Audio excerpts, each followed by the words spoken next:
মেয়ে হয়ে আর একটা মেয়ে তুমি কিভাবে পছন্দ করো বলো? এখন তোমরা কি চাও? দুজনের দেখি দুজনের বলো তো। হ্যাঁ, আর তুমি থাকতে চাও?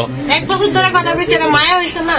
প্রেমের টানে গোপালগঞ্জের তরুণী আরোহী চাঁদপুরের ফরিদগঞ্জে ঋতু আক্তারের বাড়িতে। তাদের দাবি 1 বছর আগে মোবাইলে টিকটকের মাধ্যমে পরিচয়ের পর বিয়ে হয়েছে। দর্শক শ্রোতা, আজকের ভিডিওটি দেখলে আপনারা রীতিমতো অবাক হয়ে যাবেন। তো কথার বাড়াবো না, ভিডিওতে চলে যাব। তার আগে আপনাদের কাছে আমার ছোট্ট একটি অনুরোধ, আপনি যদি আমার চ্যানেলে নতুন দর্শক হয়ে থাকেন তাহলে অবশ্যই চ্যানেলটি সাবস্ক্রাইব করে পাশে থাকা বেল আইকনটি বাজিয়ে দিতে ভুলবেন না।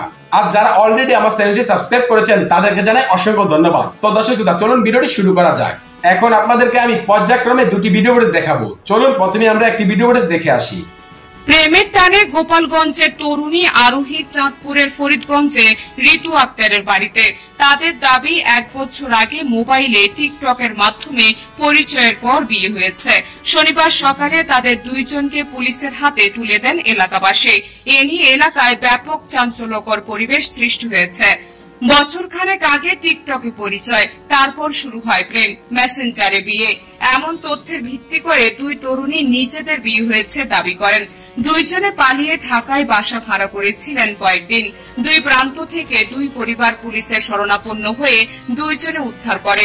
দুই পরিবারের জিম্মায় দেওয়া হয় তাদের। কয়েকদিন যোগাযোগ বন্ধ থাকলেও শুক্রবার গোপালগঞ্জ কোটালীপাড়া থেকে আরোহী মৃথা লোপা নামের তরুণী ছুটে গেলেন চাঁদপুরের ফরিদগঞ্জের বিলকিস আক্তার ঋতুর বাড়িতে। চাঞ্চল্যকর পরিবেশের সৃষ্টি হয় এলাকায়। শনিবার সকালে পুলিশের হাতে দুই তরুণীকে সুপর্দ করে এলাকাবাসী। আমাদের শুনছি আমরা টিকটক থেকে মূলত পরিচয়। এখন গোপালগঞ্জের মেয়েটা চলে আসছে চাঁদপুর ফরিদগঞ্জ 1 নং বালিথা ইউনিয়ন সবজিরামপুরে। ওখান থেকে আর কি জানা গেল। তো আমি আশা করলো সমকামী যে বাংলাদেশে না আসে, সমকামী বাংলাদেশে ঠাই নাই, এবং মেয়ে মেয়ে বিয়ে কখনোই সম্ভব না।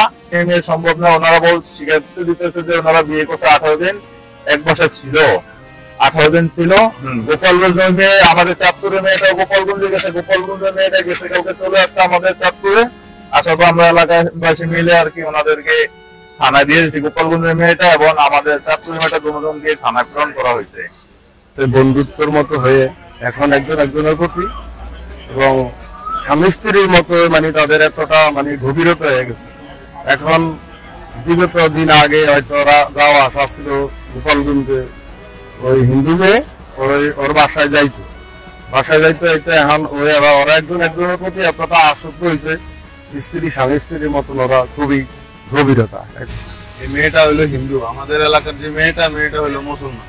ওরা দাবি করতেছে ওকে বিয়ে হয়েছে। পরে এখানে অনেক লোকজন আসছে রাত্রে। পরে আমরা মনে করেন এদিকে পুলিশ ফোন দিলাম, পরে পুলিশে আসলো, আইসা নিয়ে গেছে। দুই তরুণীর দাবি তারা একে অপরকে বিয়ে করেছেন, একসাথে সংসার করবেন, তা না হলে বেঁচে থাকা কষ্ট হবে তাদের। একসাথে থাকতে চাই, আমাদের একবার আলাদা করে দিছে, ও আর মরতে গেছে, আমি মরতে গেছি। এখন যদি আরেকবার আলাদা হয় তো ওও থাকতো না, আমিও থাকতাম না। তো এমনি থাকবে আর কি। আমরা দুজন যদি হ্যাপি থাকতে পারি, হ্যাঁ কোনো সমস্যা নেই। আমরা কোনো কাজ করে থাকছি, কাগজ নাই, এমনি মৌখিকভাবে করছি। আর হচ্ছে দুইজন দুই ধর্মের, আবার দুইজন মেয়ে, এটা সম্ভব না। ছোট বোনটাকে নিয়ে বেকায়দায় পরিবার। ঋতুর পরিবারের দাবি আরোহী তার বোনকে স্বাভাবিক জীবনে থাকতে দিচ্ছে না। তারা প্রাণপণে চেষ্টা করছেন বোনকে স্বাভাবিক জীবনে ফিরিয়ে আনতে। আমার বোনেরও স্বাভাবিক জীবনে ফিরিয়ে আনতে চাই। আমার মা কান্নাকাটি করতে আছে, মা বাঁচত না, আমার বোনের জন্য। এটা কি একটা জিনিস? ওদের একটা ছেলে মেয়েরে খাবে, তোমার মেয়ে মেয়ে কি সম্পর্ক? আমার দেশের মানুষের এটি মানে না। আমাদের বোনেরও সুস্থ মতো ফিরিয়ে আনতেছে, ওরা আসক্ত করে নিয়ে যায়, আমরা এটি মানি না। আমার বোন আর একটা মেয়ের সাথে প্রেম করে, এটা কি প্রেম? আমার বোন আর একটা মেয়ের সাথে প্রেম করে, এটা কি প্রেম? এর আগেও ঋতুর পরিবার থানায় নিখোঁজ ডায়েরি করেন। পরে দুইজনকে উদ্ধার করে পরিবারের জিম্মায় দেয়া হয়। এখন আবার তারা একসাথে হয়েছে। পরিবারের অভিযোগের ভিত্তিতে প্রয়োজনীয় পদক্ষেপ নেওয়ার কথা জানান পুলিশ। তাদের মধ্যে আসলে বন্ধুত্বপূর্ণ সম্পর্ক ছিল, দুজনেই ফ্রেন্ডশিপ। তো এরকম কোনো লিখিত অভিযোগ তাদের পরিবারের কাছ থেকে এখন পর্যন্ত পাওয়া যায় নাই। যদি তারা কোনো অভিযোগ দেয় আমরা সেই অভিযোগটা যাচাই বাছাই করবো পরবর্তী ব্যবস্থা নেব। ঋতু চাঁদপুরের ফরিদগঞ্জ উপজেলার সাকিতি রামপুর গ্রামের নোয়াবাড়ির বাসিন্দা আর আরোহী গোপালগঞ্জের কোটুলিপাড়ার লক্ষণডা গ্রামের বাসিন্দা। 1 বছর আগে তাদের পরিচয়। তো আশা করছি আপনারা পুরো ভিডিওটি মনোযোগ সহকারে দেখেছেন এবং এখানে কি বলা হয়েছে তাও বুঝতে পেরেছেন। এ বিষয়ে নিয়ে যদি আপনাদের কোনো মতামত থাকে তাহলে অবশ্যই তা কমেন্ট করে জানাতে পারেন। এখন চলুন আমরা আরো একটি ভিডিও দেখে আসি। মেয়ে হয়ে আর একটা মেয়ে তুমি কিভাবে পছন্দ করো বলো?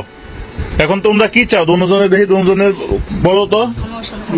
হ্যাঁ, আর তুমি থাকতে চাও? 1 বছর ধরে কথা কইছি, এটা মায়া হইছে না? মায়া হয়েছে। আচ্ছা, তুমিও মেয়ে ওও মেয়ে, কিভাবে বিয়ে করলো তোমরা? বিয়ে হয়ে গেছে? হ্যাঁ, কার সাথে? ওর সাথে বিয়ে হয়েছে তোমার? তোমার সাথে বিয়ে হয়েছে? হ্যাঁ, এই দাঁড়ান দাঁড়ান, তোমার সাথে বিয়ে হয়েছে? হ্যাঁ, এই তোমার সাথে বিয়ে হয়েছে? তুমিও মেয়ে ওও মেয়ে, কিভাবে বিয়ে করলো তোমরা? হ্যাঁ, তুমিও মেয়ে ওও মেয়ে, কিভাবে বিয়ে করলো তোমরা? কথা বলো, কথা বলো। তুমিও মেয়ে ওও মেয়ে, কিভাবে বিয়ে করলো তোমরা? কথা হচ্ছে কিভাবে বিয়ে করলা? তোমার ডকুমেন্টস আছে? দাও, ডকুমেন্টস দাও। হ্যাঁ, ঢাকা আছে? তুমিও ঢাকা গেছো ওর সাথে? এক বাসা ছিলা? তো তোমরা কিভাবে এটা সম্ভব? দুজনে বিয়ে করছো? মেয়ে মেয়ে বিয়ে করা যায়? হ্যাঁ, যায়। বাহ, এই তুমি কি চাইতেছো এটা বলো? হ্যাঁ, ওর লোকে থাকবা? অন্তত দুজনে আলাদা আলাদা মেরে ফেলা মনিয়া। তোমরা সমাজের অভিশাপ, তোমরা সমাজের অভিশাপ। এটা অল বিশ্ব লাইভ হইতেছে। তোমরা এক হইলা মুসলিম, আলাদা আলাদা, আলোক দিক দিয়ে মেয়ে মেয়ে। তোমাদের এটা কিভাবে সম্ভব? হ্যাঁ, তোমরা সমাজে অভিশপ্ত। তোমাদেরকে এই যে যারা আছে তাদেরকে ঢিল মাইরা পাথর নিক্ষেপ করে তোমাদেরকে মারা হবে দুজনকে। এই তোমার বাবা মাকে, তোমার বাবা মা কোথায়? হ্যাঁ, বাসায়। তোমার বাবা মা জানে এখানে তুমি আসছো? হ্যাঁ, তুমি কি তৃতীয় লিঙ্গ নাকি দ্বিতীয়, কোনটা? তৃতীয় লিঙ্গ বুঝে একটা হিজলা, এখন মা বন্ধুর সামনে বলা লাগে। তুমি কোনটা? কথা বলো না কেন? না, এই মাথাটা উড়ান তো। কি বলতেছি তোমারে? তোমার প্রশ্ন করতে আছে, তুমি বুঝো না? এখন তুমি তোমার তো শুনতে চাই, তুমি কি মেয়ে না হিজলা? মেয়ে। তো মেয়ে হয়ে আর একটা মেয়ে তুমি কিভাবে পছন্দ করো বলো? এখন তোমরা কি চাও? দুজনে দেখি দুজনের বলো তো। হ্যাঁ, আর তুমি থাকতে চাও? 1 বছর ধরে কথা কইছি, এটা মায়া হইছে না? মায়া হয়েছে। আচ্ছা, এখন যদি তোমাদেরকে না দেওয়া হয়, এখন যদি তোমাদেরকে একসাথে না রাখা হয়, তো তোমরা কি ডিসিশন নিবা? হ্যাঁ, বুঝি না, মরিয়া যাইবা? এই তোমার সাথে ওর সাথে না দেওয়া হয়, কি করবা তোমরা? কি করবা? তো আশা করছি আপনারা এই ভিডিওটি মনোযোগ সহকারে দেখেছেন এবং এখানেও কি বলা হয়েছে তাও বুঝতে পেরেছেন। এ বিষয়ে নিয়ে যদি আপনাদের কোনো মতামত থাকে তাহলে অবশ্যই তা কমেন্ট করে জানাতে পারেন। ভিডিওটি এ পর্যন্তই, দেখা হচ্ছে পরবর্তী ভিডিওতে। সে পর্যন্ত সবাই ভালো থাকবেন, সুস্থ থাকবেন। আল্লাহ হাফেজ।